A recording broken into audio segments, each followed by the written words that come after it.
Hello everyone, and welcome back to another episode of The Score, where we bring you Indiana State sports and professional sports in Indiana that cover games, features, and more. I'm Brandon Ulrich, the editor of the Indiana Statesman and your host of The Score.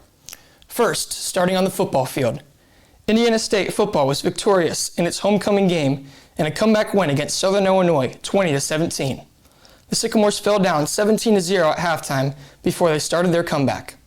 Jeffrey Brown started the 20-0 run for a 21-yard pick six.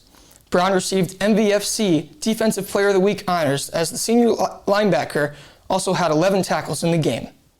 After another score to make it 17-14, quarterback Elijah Owens got the go-ahead 28-yard touchdown run to put the Trees ahead 20-17. The Sycamores stay at home for another conference matchup against North Dakota this Saturday at 1 p.m. Eastern Time, which can be watched on ESPN+. The Sycamore women's soccer team had their last regular season game this past Sunday against Belmont. Indiana State came away with a 2-1 win to secure an undefeated record at home for the Trees. Maddie Helen tied the game at 1 apiece on a corner kick from Brooklyn Woods and finished it off with a header.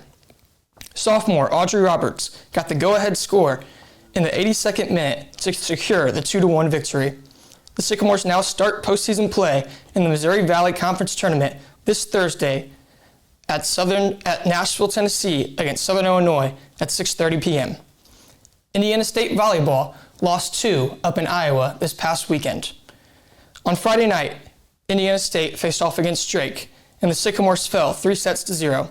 Macy Loniger recorded a season-high 20 digs, and Curry Kendall led the team in kills with 12. The next night, the Trees fell in 3 again to league-leading Northern Iowa. Kendall once again led with 9 kills, and Emma Kalin added 6 kills and 7 digs. Indiana State volleyball heads back home for 2 weekend matchups against Bradley on Friday night and Illinois State on Saturday night.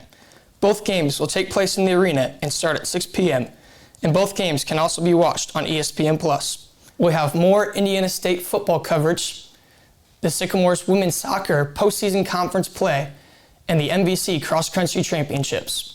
You can pick up a weekly edition of The Statesman across campus, and you can also follow along with us on our online articles at theindianastatesman.com. For more coverage as well, follow along with us on our social medias down below. I'm Brandon Ulrich, and that was The Score.